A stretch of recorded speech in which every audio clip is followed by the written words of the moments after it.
आइए जानते हैं आज के प्रमुख अंतर्राष्ट्रीय खबरों को। पहले एक नजर हेडलाइंस पर। पुअर लेडी राष्ट्रपति थक गई थी, सोनिया गांधी ने द्रौपदी मुर्मू के अभिभाषण पर ये क्या कह दिया। मोटा मुनाफा कमा रही कंपनियां लेकिन कर्मचारियों का पैसा बढ़ाने को तैयार नहीं।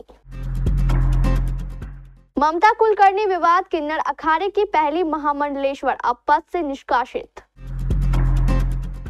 याहिया सिनवार के तबाह घर के सामने हमास लड़ाकों ने कराई रिहा इजरायली बंधकों की परेड। बदनाम अरबपति जॉर्ज सोरोस के बेटे एलेक्स से क्यों मिले मोहम्मद यूनुस। ग्रीनलैंड खरीदने की बात मजाक नहीं, अमेरिका के विदेश मंत्री ने बताई ट्रंप की मंशा।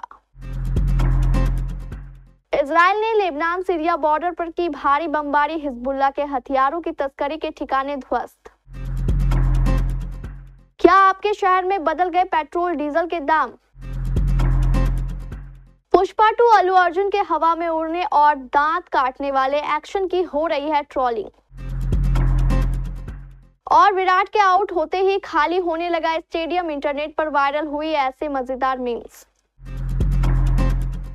संसद के संयुक्त सत्र में राष्ट्रपति द्रौपदी मुर्मू के अभिभाषण पर कांग्रेस नेता सोनिया गांधी ने ऐसी टिप्पणी की है जिससे बवाल मचना तय है।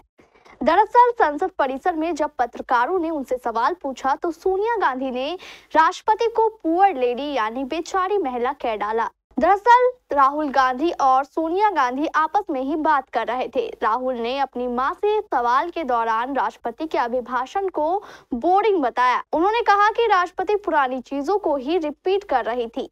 इसके बाद सोनिया ने कहा कि राष्ट्रपति काफी थक गई थी, वो बड़ी मुश्किल से बोल पा रही थी, खराब बातें बोली पुअर लेडी। बता दें कि राष्ट्रपति द्रौपदी मुर्मू ने बजट सत्र से पहले संसद के संयुक्त सदन को संबोधित किया और सरकार की उपलब्धियां गिनाई। उन्होंने कहा कि सरकार वुमेन लेड डेवलपमेंट और महिलाओं के नेतृत्व में भारत को सशक्त बनाने में विश्वास रखती है तथा नारी शक्ति वंदन अधिनियम इसी दिशा में उठाया गया एक महत्वपूर्ण कदम है। इसके अलावा सरकार महिलाओं के साथ युवाओं पर विशेष ध्यान केंद्रित कर रही है। वित्त मंत्री निर्मला सीतारमण ने आज इकोनॉमिक सर्वे 2024-25 पेश किया। इसमें कहा गया है कि भारतीय कंपनियां मोटा मुनाफा कमा रही है लेकिन कर्मचारियों का पैसा बढ़ाने को तैयार नहीं है। मुख्य आर्थिक सलाहकार वी अनंत नागेश्वरन द्वारा तैयार किए गए सर्वे में कहा गया है कि कंपनियों के प्रॉफिट और वेतन शेयर की जांच जरूरी है। इससे पता चलता है कि लेबर और कैपिटल के बीच इनकम डिस्ट्रीब्यूशन से उत्पादकता और सतत विकास पर क्या असर होता है। सर्वे में कहा गया है कि कॉर्पोरेट का मुनाफा 15 साल के उच्चतम स्तर पर पहुंच गया है लेकिन कर्मचारियों की सैलरी इसके मुताबिक नहीं बढ़ी है। सर्वे में कहा गया है कि वित्तीय ऊर्जा और ऑटोमोबाइल सेक्टर में मजबूत वृद्धि के कारण वित्त वर्ष 2024 में कॉर्पोरेट प्रॉफिटेबिलिटी 15 साल के टॉप पर पहुंच गई है। निफ्टी 500 कंपनियों में प्रॉफिट टू जीडीपी रेशियो वित्त वर्ष 2003 में 2.1% से बढ़कर वित्त वर्ष 2024 में 4.8% हो गया, जो वित्त वर्ष 2008 के बाद सबसे अधिक है। 59 बड़ी कंपनियों विशेषकर गैर वित्तीय सेक्टर की कंपनियों ने प्रॉफिटेबिलिटी में अपने सेक्टर की छोटी कंपनियों की तुलना में काफी बेहतर प्रदर्शन किया। उत्तर प्रदेश के प्रयागराज महाकुंभ 2025 में बड़ा एक्शन हुआ है। महाकुंभ में किन्नर अखाड़ा एक बार फिर सुर्खियों में है। इस बार वजह बनी है बॉलीवुड अभिनेत्री ममता कुलकर्णी। ममता कुलकर्णी किन्नर अखाड़े की महामंडलेश्वर की उपाधि दी गई है। फिल्मी दुनिया छोड़कर आध्यात्म का मार्ग अपनाने वाली ममता कुलकर्णी का पट्टाभिषेक किन्नर अखाड़े की आचार्य महामंडलेश्वर डॉक्टर लक्ष्मी नारायण त्रिपाठी ने किया था। ममता कुलकर्णी के महामंडलेश्वर बनने के साथ ही लक्ष्मी नारायण त्रिपाठी का नाम भी चर्चा में आ गया है।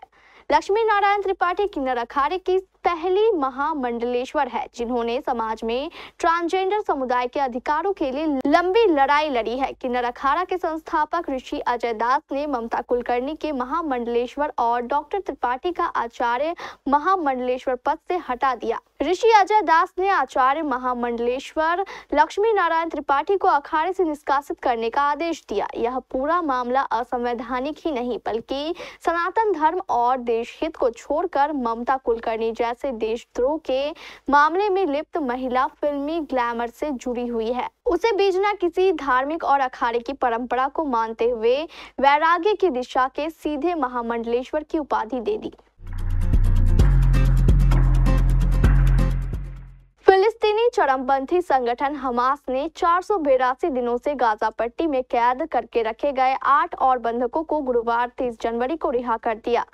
लेकिन बंधकों की रिहा करने के हमास के तरीके पर इजराइल के प्रधानमंत्री बेंजामिन नेतन्याहू भड़क गए। इस नाराजगी को इस बात से समझा जा सकता है कि इजराइल ने 110 फिलिस्तीनी कैदियों की रिहाई पर रोक लगाने की घोषणा कर दी। इजरायली प्रधानमंत्री ने साफ कहा है कि बंधकों को रेड क्रॉस को सौंपे जाने के दौरान जो नजारा सामने आया है उसे बर्दाश्त नहीं किया जा सकता है। हमास ने गुरुवार सुबह इजराइल की महिला सैनिक अगम बर्जर को रेड क्रॉस के हवाले कर दिया, लेकिन सौंपे जाने के पहले हमास ने बर्जर की उत्तरी गाजा के जबालिया शरणार्थी शिविर में भीड़ के सामने परेड कराई गई। बर्जर के बाद हमास ने बृहस्पतिवार दोपहर 7 अन्य बंधकों को रेड क्रॉस के हवाले कर दिया, जिनमें 2 इजरायली और 5 थाई नागरिक शामिल थे। इजरायली सेना ने बाद में पुष्टि की है कि रेड क्रॉस ने 7 बंधकों को गाजा पट्टी में उनके बलों को सौंप दिया है। भारत के खिलाफ नीतियां अपनाने वाले बांग्लादेश के मुख्य सलाहकार मोहम्मद यूनुस ने एंटी इंडिया चलाने के लिए कुख्यात अरबपति कारोबारी जॉर्ज सोरोस के बेटे एलेक्स सोरोस को से ढाका से मुलाकात की। रिपोर्ट के अनुसार इस मुलाकात में बांग्लादेश की अर्थव्यवस्था और आर्थिक सुधारों पर ध्यान केंद्रित किया गया। इस मुलाकात की टाइमिंग बहुत खास है। ये ऐसे समय में हुई है जब अमेरिकी राष्ट्रपति डोनाल्ड ट्रंप के फैसले के बाद बांग्लादेश में मोहम्मद यूनुस के नेतृत्व वाली अंतरिम सरकार को दी जाने वाली सहायता रोक दी गई है। रिपोर्ट के अनुसार मुलाकात के दौरान एलेक्स ने बांग्लादेश की अंतरिम सरकार के सुधार प्रयासों का समर्थन किया। एलेक्स ओपन सोसाइटी फाउंडेशन यानी OSF के प्रतिनिधिमंडल का हिस्सा थे। एलेक्स OSF के चेयरमैन हैं। उनके साथ प्रतिनिधिमंडल में OSF अध्यक्ष बेनिफर नौरोजी भी थे। ढाका की मीडिया में बताया गया है कि यूनुस ने OSF को उसके समर्थन के लिए धन्यवाद दिया। अमेरिका के विदेश मंत्री मार्को रूबियो ने राष्ट्रपति डोनाल्ड ट्रंप की ग्रीनलैंड पर कब्जा करने और पनामा नहर और पुनः नियंत्रण करने की इच्छा को जायज करार दिया है।